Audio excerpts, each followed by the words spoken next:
Hey guys, and welcome back to my channel. Welcome if this is your first time here. So this is going to be a love and spirituality reading for air signs, Aquarius, Libra, Gemini. And I'll also be doing an extended video, so I'll leave the link to that in the description box down below. Okay, air signs. So first off, two things. One, my mic is not cooperating with me, so sorry if the audio is a little bit off, but I'm hoping that it'll be fine for this reading. And number two, I already filmed your reading and I kept on hitting roadblocks. Like I kept on hitting technical difficulties. I kept having to start over. And I took that as a sign that a lot of you are experiencing that same thing in your life.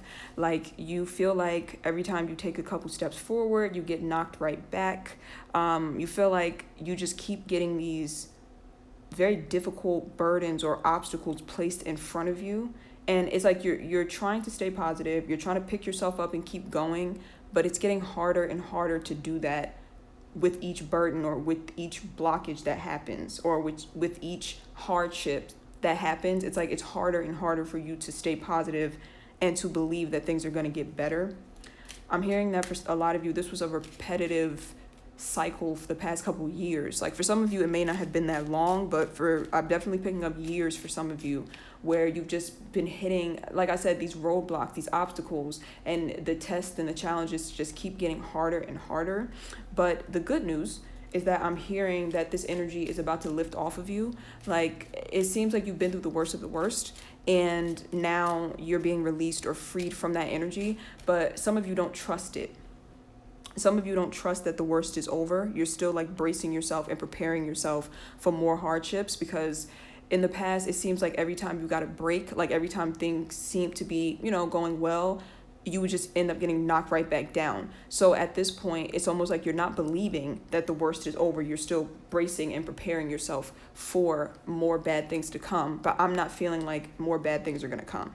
Like, of course, in life, we're going to have burdens and obstacles that we go through in general. But what I'm picking up is like a lot of you were having extremely difficult burdens, like abnormally difficult burdens to deal with. And that's why I say that it looks like you're stepping out of that cycle, or that the lessons that you were meant to learn have all been learned. And you can look forward to having a bit of peace. But you have to trust it. Because like I said, if you're still on edge and you're still thinking, okay, when is, the next burden going to happen, or when is the next blockage going to hit me? It's like you can actually start to do things that cause that blockage to happen. So for example, let's say that you just met someone and you're dating them, right? And they seem very, kind, compassionate, you have a lot in common. You see this as something that could go somewhere. If you start to think, okay, but in my past, it always starts out like this. Like, where's the part where they deceive me? Or like, where's the part where things go wrong? And it's a possibility that things will never go wrong. But because you're projecting the past onto this present situation and you're lacking optimism, you have the ability to kind of destroy the situation, you see? And this is something difficult to work through, only because it makes perfect sense to be on guard when you've had so many roadblocks, and it's almost like you'd rather stay down or stay in pain, because at least when you're in pain, you know that it's consistent. When you're happy, you're constantly on guard for when is this going to be snatched away from me. But when you're in pain, it's like, okay, well, this is painful, but at least I know that nothing can be taken from me, or at least I know that my joy can't be taken from me because I don't have any. At least I know if I'm already at the bottom that I have nowhere to fall. I can't fall if I'm already at the bottom, so I'd rather just stay at the bottom. And again, this is a result of very difficult cycles that you have been through, so it's not your fault at all. Anybody who's been through the things that you've been through would think the same way. But what I'm picking up, like I said, is that a lot of you are not seeing that this is a new stage or new cycle of your life that's actually going to have a lot of peace and prosperity and abundance. And you're going to have to kind of teach yourself how to be happy again. You're going to have to teach yourself how to be at peace and not constantly look out for the next horrible thing to happen to you as a result of the things you've been through in the past few years. Okay, so that was all that was all information that came through to me intuitively. That wasn't even in the cards yet. So now let's dive into the cards. I already shuffled. I already laid out your spread just to save time. So the first two cards out are the Page of Cups and also the High Priestess card. So the Page of Cups talks about a new beginning, but it's a very small emotional step is what I'm hearing, meaning that, for example, if this is someone who's trying to date you, it's like the Page of Cups would represent them asking you to hang out and go to dinner. Like, that's what I mean when I say a very small emotional step. And it doesn't have to be that specific example that I just gave. It could be anything. It could be like you making the conscious decision to write a gratitude list every morning. It's like a very small emotional step that could lead to greater emotional things. So like I said, starting out your day, like writing out 10 things that you're grateful for could help you to get into that energy of thinking positive and being more optimistic. You see, it's like taking small baby steps to get to that place of bliss and happiness. Because if you've been experiencing a lot of hardships, bliss and happiness is just it's going to seem very uncomfortable and far-fetched to you because you've been in this vibration of pain for so long. So you have to kind of bridge that gap by taking small emotional steps, looking in the mirror once a day and saying, I love you to yourself. It feels very small. It's something that doesn't take a lot of energy, but it makes a big impact when it comes to your emotional growth and well-being. So that's for some of you. Like I said, some of you are needing to take like a small step towards, healing yourself emotionally, a small step that you can handle. But this could also be, like I said, someone actually offering you some sort of small emotional gesture, and you are trying to figure out if you should take that gesture or not. It's like you're using your intuition to figure out if you should take whatever this gesture is. It could be like a romantic offer, like let's go on a date. It could be an offer from the universe. Like maybe you go online and you see this job opening, like an ad that says like now, apply here. And this is a job that you might look at and you might see as like something very emotionally fulfilling for you. So that's like the universe giving you like a small emotional offer to help you to move in the direction of a job that's going to make you feel very fulfilled. You see what I'm saying? I hope that that's making sense. So a lot of you are being offered these small emotional things, and it's like you're trying to use your intuition to figure out if you should take them or not. I'm going to pull one more.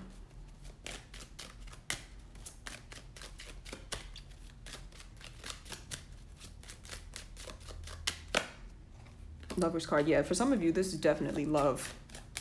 This is definitely like some sort of romance trying to come into your life. You could be offering like a small gesture of love to someone, or they could be offering it to you. But again, it's like you're trying to use your intuition to see if you should move forward with this. And I think that you should. Of course, use your discernment, because I read for a lot of people.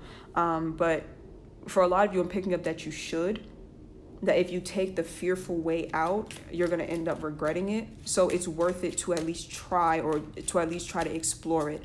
Doesn't mean you have to dive in head first. Hence why it's a Page of Cups, meaning it's a small emotional gesture. You're only giving small amounts of your emotions to it. You're not pouring yourself fully into whatever this is to the point where you'll feel drained and depleted when it's over. So when you're offering little bits and pieces of, emotions to whatever this is, it'll make you feel safer, or it'll make you feel safe enough to keep going towards it without you feeling anxious that, you're going to be drained or used, or something terrible is going to happen because you're not investing too much in it. So that's a lesson that a lot of you, I feel, have learned in that past cycle that you've been in, is learning how to take baby steps, not overextending yourself or pouring too much into people to the point where you feel drained. So as you start to regain the sense of optimism, and as you start to take those baby steps towards, healing and growing on an emotional level, your best bet would be to offer small bits of your emotions until you're completely comfortable. I'm going to pull one more. But yeah, I think that being in fear and not taking this offer, you're going to regret it. You're going to regret it because it's not coming from a place of self-love. It's coming from a place of fear. Like, there's a very big difference between like, okay, I'm staying in isolation because I love myself and I'm protecting myself. That's one thing. But if you're staying in isolation and not accepting any offers at all, or not stepping out on the limb at all out of fear, that's when you know that you're stagnant.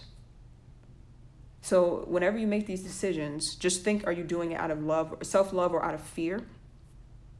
Because there's nothing to fear as long as you're taking things slowly and you're staying aware and you're following your gut feeling. And when you're not too emotionally invested into something, it's way easier to follow your gut feeling because you're not acting based off of emotions or based off of emotions that could be triggering to you, because if you're triggered, naturally you can't follow your intuition because there's so much fear. I hope that this is making sense. So let's go back to the example of someone wanting to date you, right? Wanting to take you on a date. If you were to try to pour too much into this person, or they were coming on too strong, like they were really trying to, love bomb you or something like that, you would feel overwhelmed and triggered because maybe you've dated a narcissist in the past who love bombed you like that, so it would be triggering and it would be hard for you to trust your intuition. But if this person tries to date you and you set up boundaries, then there will be less triggering and you'll be able to use your intuition, you see? So they might want to talk to you 24/7 nonstop, and you set that boundary up and say, no, I have a life, I have things to do, and I will see you on the weekend and we can go on a date. You see, it's like that boundary of, I'm still open to getting to know you, but I'm still setting these boundaries and I'm only giving you a little piece of myself until I see that you're completely safe, you see? And if that person is a narcissist or someone who is not healthy for you, they will have a big problem with this boundary that you're setting. And that's how you know they're not for you. But someone who is healthy or in a healthy emotional state, they won't have a problem with you setting that boundary. Because only people who have bad intentions want to rush into things and push your boundaries so that you can be attached to them early on. And then it's like you're so attached that now you can't get away when you see their true colors. So it's like giving small doses of your emotions in order for you to stay balanced and in order for you to be able to follow your intuition. I hope that made sense.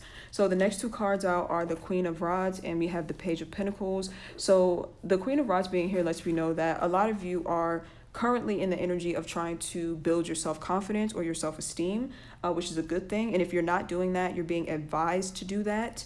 The thing that's holding you back from being confident or from building this confidence is this Page of Pentacles in reverse energy, which is the energy of not wanting to start over or feeling some sort of shame whenever you do have to start over. So basically this is saying that there's nothing wrong with being humbled. Being humbled is not a bad thing. Sometimes we need to be humbled in order for us to have a clean slate and in order for us to rise to the occasion is what I'm hearing. Rise to the occasion. Yeah, okay, this message might get a little confusing.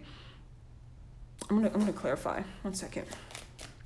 Because for some of you, it's like something needed to fall apart in order for you to rise to the occasion or in order for you to level up in some way. And when that, whatever it was that fell apart, it was very humbling, because when we're in pain and something does not go according to plan or something happens that hurts our feelings or our ego, we feel humbled. And so that's not necessarily a bad thing, because that kind of gets you to start from scratch and actually build something that's going to last long term instead of something so temporary. But if you don't look at it that way and you look at being humbled or being hurt as something that's shameful, it'll be difficult for you to rebuild. So for example, let's say you were married to someone for 10 years and you kind of knew that this marriage was not emotionally fulfilling to you at all. And it's like your soul wants you to experience something bigger, better outside of this marriage. So slowly but surely the marriage starts to unravel. Right? It starts to unravel in the spiritual realm first, because like I said, your soul knows before you do that you want to experience something bigger and better. So in the spiritual realm, the connection between you two starts to unravel, and then you'll start to see it in the physical realm. Like, for example, you used to have long conversations with each other before bed, and now you just go to bed without speaking. One of you is staying out later than normal. Like one of you is being a bit more standoffish. Like that's usually a sign that in the spiritual realm, something has happened with the vibrational frequency between the two people. So somebody's frequency is now different than the other person's, and now there's a disconnect. So that spiritual cord or that spiritual attachment starts to unravel, and you'll start to see it play out in the physical realm as two people that just can't see eye to eye. They're not on the same page. It's like, wow, we used to get along so well. What happened? Well, like I said, someone's soul wants to experience something different. The frequency between both people have changed. And yeah, things start to fall apart until the marriage finally ends. And that's what I mean by being humbled. When the marriage ends, it's like a humbling experience because you put so much energy and effort into it, and you feel like, my marriage crumbled, it failed. It's like a hit to your ego. But if you look at it like it crumbled and it failed so that I can start fresh and I can experience the expansion that my soul wants for me, then it's like it'll be easier for you to build yourself back up. But if you look at it from the perspective of I'm a failure and you just focus on like that aspect of it, is like then it'll be difficult for you to build that self-esteem. So basically it's saying don't be afraid to start over. There's nothing wrong with being humbled. If anything, you could take it as a positive and as a new opportunity to rebuild your life the way that your soul wants you to experience it. And again, a relationship wouldn't be dismantled in the spiritual realm unless it was out of balance. So if this situation or this person was everything that would actually make you happy, it would not have unraveled. You see? I'm going to pull one more. And again, just take it as it resonates. It doesn't have to be a romantic partner. It could be a friendship. It could be a career possibly that just started to, a career or a job you've been at for a long time that just started to fall apart, or you just got fired suddenly, like that sort of thing. Like, don't be afraid to start over or start from the bottom. There's no shame in that at all. Let me pull one more.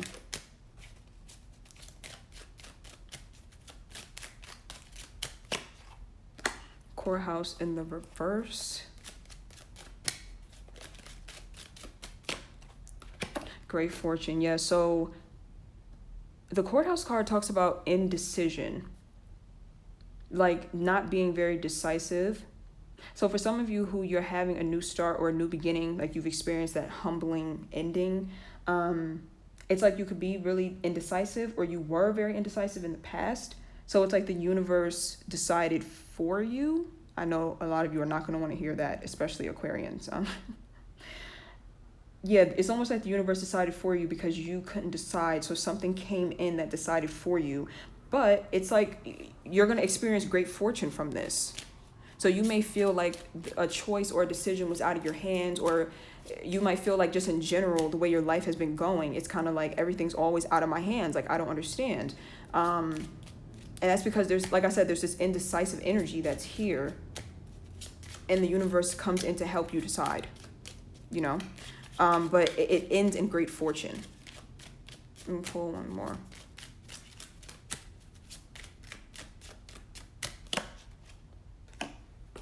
Tarot card. Yeah, and I'm hearing that for some of you, because of the situations you've been in, you could have felt like you're experiencing some sort of negative karma or something like that. But I'm seeing here that that's not the case. Everything is happening for your benefit. It doesn't look like a case where like you're paying karmic debt or something like that, even though that can be beneficial too. I'm not seeing that. I'm definitely not seeing that, is what I'm seeing. I'm seeing that all of these events were more so for your protection than anything else. And like I said, great fortune comes out of whatever these events were. So like I said, I'm reading for a lot of people, so take it as it resonates. This could be specifically talking about a specific love partner that you were with, or it could just be overall in your life. Like, this has been a pattern when it comes to romantic partnerships. It could be a pattern with family. It could be a pattern with your career. So just take it as it resonates. I'm going to pull one more. Thoughts in the reverse. Concern card. Yeah, so some of you are definitely in the energy of feeling very worried. I really hope I'm not losing you with this reading. I feel like I have to recap here. Okay, so basically, you've been going through a very difficult cycle, right? You're finally out of it, and now you're needing to trust that you truly are out of it. You don't need to watch your back. You don't need to think like something terrible's about to happen. This peace or this lifted or light energy is going to continue on. You're going to have to get comfortable with it. If you get the opportunity to invest emotionally, only invest small pieces of your emotions until you know that it's completely safe. And therefore, you'll stay balanced and be able to trust your intuition. And there's a need for you to build your self-confidence, but you have to look at this opportunity to build your self-confidence as a good thing instead of as a shameful thing where you're starting from the bottom and you feel ashamed because things went wrong. Needing to build self-confidence from a place of, okay, I'm starting from the bottom, so now I know that I'm limitless and I can pretty much fill myself up with whatever I please, or fill my life up with whatever I please. But a lot of you are still very concerned, very indecisive. You know that this new beginning could bring you prosperous things or like fortunate things, but you're having a hard time seeing it. So the universe, God, whatever you want to call it, steps in and helps you decide on a path because your concern was keeping you stuck and stagnant. So like the universe orchestrates some sort of event that helps you to make that decision, or gives you like a situation where now you have no choice but to make a certain decision. You see? And this is being done out of love from the universe. It's not like you're being punished. It's not like you're experiencing bad karma. It might look that way, but you're not. Okay, I think that was a good recap. I hope that, that made sense. I hope I didn't lose you. So the Three of Pentacles is here, along with the Ten of Rods being here in the reverse. So the Three of Pentacles in reverse is, again, a repeat energy, letting me know that a lot of you are just very afraid to rebuild. If you're not afraid, it's like you're ashamed of rebuilding. This is something that's going to be a serious blockage for you, and that's why it's coming up twice in the same spread.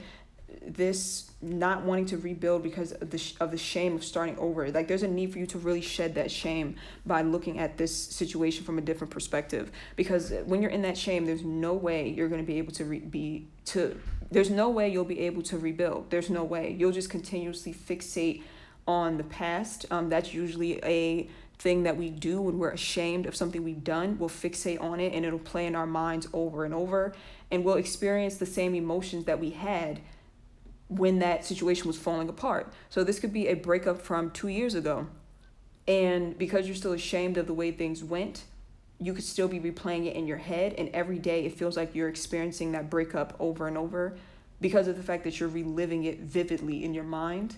And if you were to shed that shame about that situation, you wouldn't feel the need to continuously think about it and go over it in your mind in detail. And some of you are you like to punish yourselves, I'm hearing. Like if something ended and you feel like you were at fault, or you take on a lot of the blame even if you weren't at fault, it's like you punish yourself by constantly going over the situation in your mind over and over. It's like mental self-harm is what I'm seeing. So that may be a major blockage as well, needing to forgive yourself in order to shed that shame and in order to not continue to harm yourself in some way. Is what I'm seeing. Ten of Rods in the reverse. Yeah, so some of you are just feeling very drained and depleted. You just feel like you don't have the strength to build. And again, I feel like that comes from shame. I think that people really underestimate how much shame drains you and how much shame will hold you back in life. Because if you are a shameful person, or you feel like very core, deep shame, it's almost like you see yourself as a waste of space. Oh God, that's very heavy. But ultimately, that's what it is. Like, when you are someone who has very deep core shame, you feel like your existence is a burden. And so you don't even want to get up and do the work required to make yourself happy because you feel like you're not worth it. That's very sad. Oh my God. This is a deep wound too. So this can't be just from the past couple of years. The past couple of years, the things that you've been through, I don't think that it would have planted a wound this deep. I think it was triggering a wound in you that was already deep and making the wound deeper. So this could be a childhood wound, having a shame bind, feeling like you are a burden, or that you are a problem, or you take up too much space. And in the past couple of years, you've met people or you've been in situations that reinforce that idea that you have about yourself. And it makes the wound deeper, until the point where you are just exhausted and you feel like you don't have the energy to get up and try, and a part of you feels like you're not worth the effort. But you absolutely are worth the effort, of course, and consciously you know that. Like, hearing this, you could say, yeah, no, but I know I'm worth the effort. Consciously, yes, you know that, but subconsciously you don't know that because it's been planted in your subconscious mind. It's in the back, deep part of your mind, and that's where like extensive healing work and reprogramming the mind comes in at. Because if you feel like you're a burden or a waste of space, then it stands to reason that you would never even try to get better or be happy or heal, because you feel like there's no point. Oh goodness, that's heavy. I'm gonna pull one more.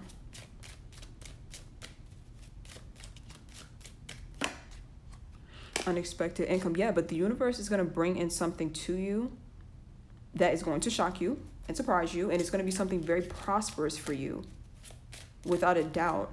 It's just interesting because what I'm picking up is that you feel so ashamed of yourself and so down and out, or like you've been in this very difficult energy, and the universe is like, or God, I never know which term to use here, because I personally say God. But yeah, it's like the universe or God or a higher power is really, really going to surprise you with this love or this grace or this mercy, something just being granted to you out of nowhere, just to make you feel better. Pull one more.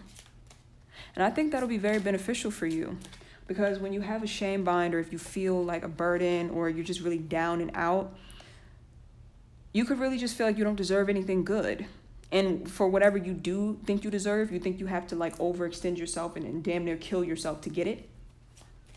So it's like the universe bringing in something for you that you don't even have to really work for. It's like the universe giving you a gift just because that higher power loves you and cares about you and wants you to feel loved, wants you to feel, like you are worthy, or wanting you to know and understand that you are loved. So it's like this higher power brings in something to you, like a gift that kind of just falls into your lap, and you didn't have to do anything to earn it.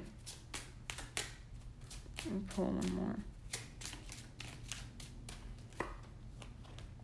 Yep, you didn't have to do anything to earn it. The universe is just giving it to you, just to show you that you are very loved, and to show you also that things can turn around in an instant.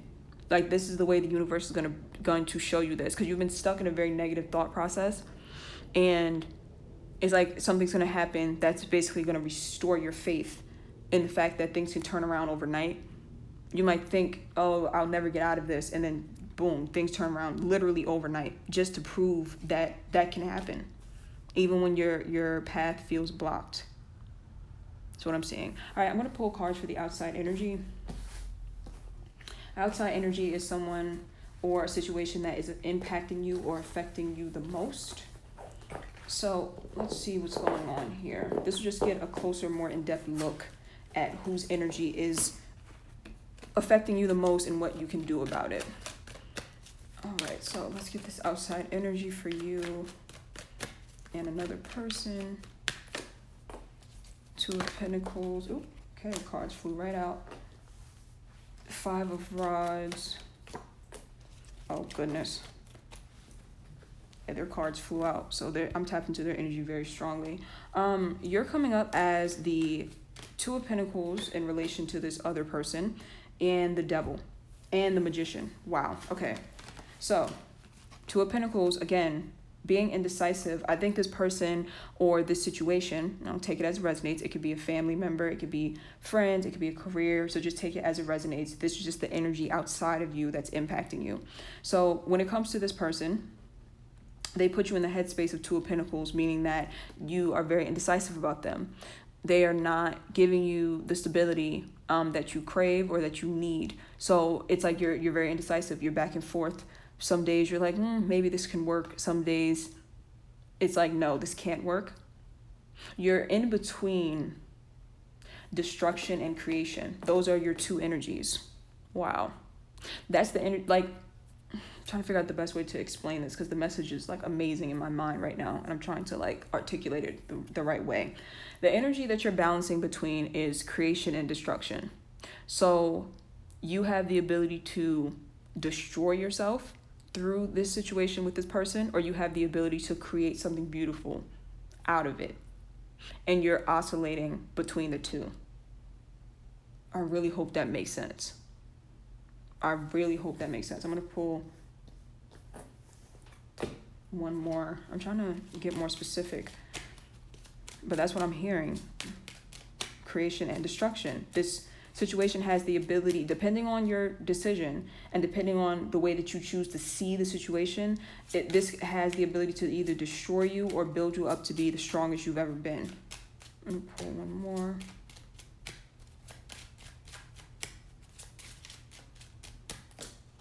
Okay, what I'm hearing is that this situation can only really destroy you if you give into your lower level energy. So let's say you, like, one of your negative, what I call it negative, one of your triggers or your deep wounds involve codependency, right? And you get very attached to a person in a relationship and you rely on them for your happiness, right? Basically, it's saying that that energy can be destructive. So you enter this relationship, and if you act on that energy of being codependent and give into that energy, it can destroy you. It can be very destructive. Codependent relationships have the ability to be very painful to us. But then there's that other option, right, of seeing the situation as a stepping stool, is what I'm hearing, for your healing. So you can get into the relationship, see that codependency is starting to form, and make another decision to not allow that codependency to come forward. And you see how that's the difference between creating this new way of doing things, or creating this new life for yourself, a new way of thinking, versus giving into the lower level energy of destruction, where you just allow your wounds and the negativity from your past to drive your decisions, you know? And it's interesting because I'm getting different scenarios for different for different people. For some of you, this is a relationship that's not healthy. Sorry. This is a relationship that's not healthy. And you have, like I said, the decision to either destroy yourself by continuing to engage in it in a lower level way, or to move away from it to create the life that you want.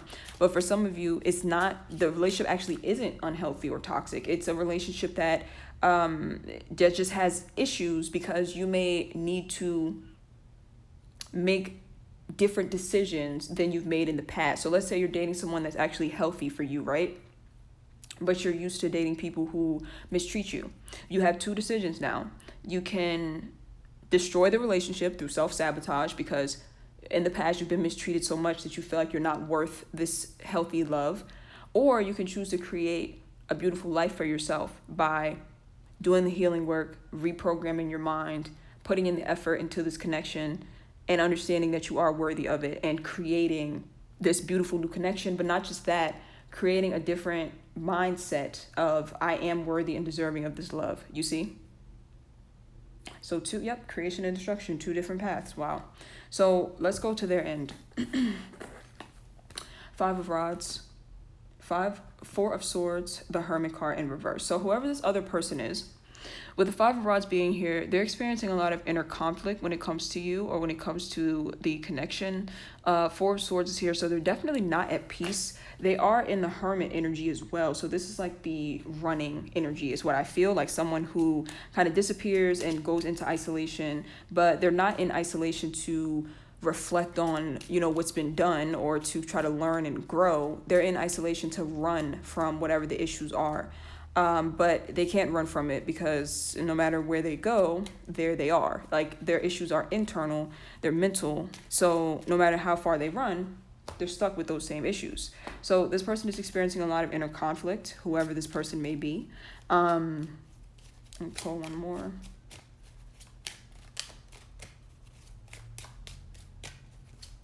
Even if they didn't run physically, meaning that maybe you're not physically separated from this person, it could be someone who runs emotionally, meaning like they just kind of shut down. You could be living in the same house as them, but they're still running because they have emotionally shut down. See what I'm saying? But it's like there's still inner conflict, inner turmoil within them.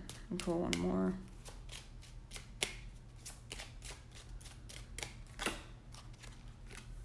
Toil and labor. Okay, and no wonder some of you are feeling very indecisive, because I feel like you would have to make the decision. For some of you, this is an instance where this person, this outside energy, won't make the decision. They'd rather just kind of avoid it or run away from it. They don't like to face internal conflict.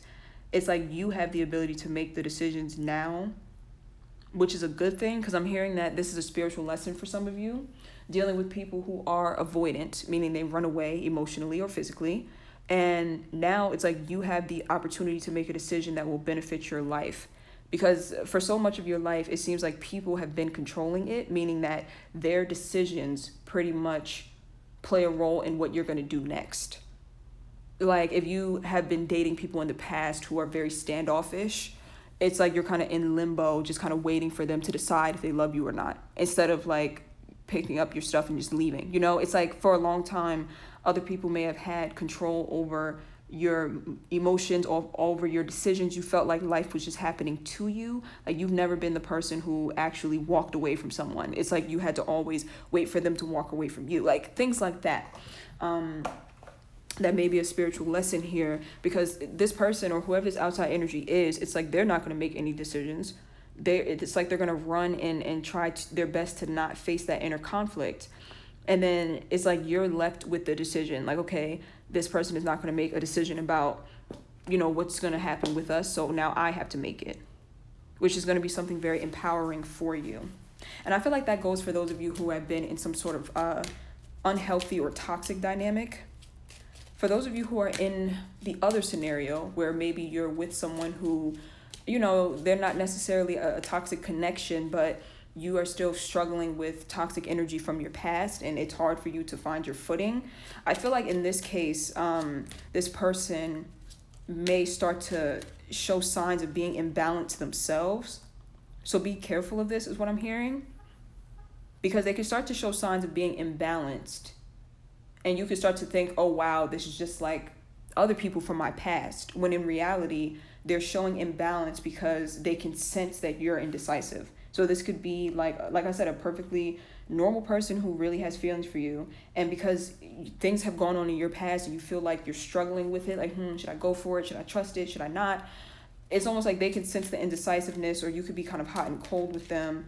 And that could be something that is causing them to be kind of standoffish. So it's not like they are the same as the people in your past who were standoffish in order to like try to punish you or give you the silent treatment or play games with you. It's like they're standoffish because they sense your inner conflict. So that might be something to take into consideration, is what I'm seeing. Them feeling like, like they don't feel that warmth or that nurturing from you.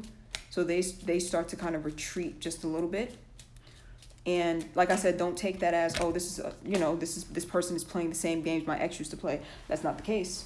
It's they're sensing your indecisiveness and you're projecting past energy onto them. So like I said, 2 different groups. You have to kind of use your discernment to figure out if you're in the group that's in an unhealthy connection, or maybe you're in the group that is in a connection that could be healthy, but the past is interfering. So we're going to dive deeper into that in the extended. Thank you so much for watching this video, and I will see you guys over on my Vimeo channel, and the link to that will be in the description box down below. Bye. Them kind of cutting communication when things just seem like they're not going well is what I'm seeing. It's like not being secure within their own emotions. So therefore they don't express their emotions because they're not secure within them. You know how like when something hurts your feelings and you genuinely feel like this is an injustice, like I have to speak up and defend myself. That's coming from a place of like self-love, you know? You feel the emotion and you're like, my emotions are valid, they're justified, and I'm gonna, speak it. I'm going to approach this person. I'm going to address this situation. When someone is not in that energy, meaning that maybe they second guess themselves, or maybe they've had their emotions shut down in the past, they start to almost feel the shame associated with expressing themselves, or they fear that their emotions are going to be belittled, or that they're going to be dismissed in some way. So it's like they've been trained almost to not express their emotions. They turn into more of like an avoidant type of person, and that's an internal battle within them. It could be triggered through your situation with them, but that's something that existed before whatever the situation is. With the 4 of Cups being here, this connection has definitely caused them to have to self-reflect, specifically on, like I said, them being so avoidant, and also them needing to reflect on what exactly is missing in their life, because whatever it is that they're missing internally, they brought that energy into your connection. So you'll feel like it's missing in your connection as well. If this is someone who didn't get enough nurturing, that nurturing in their life is missing, and they enter this connection and maybe they don't nurture you as much as they should.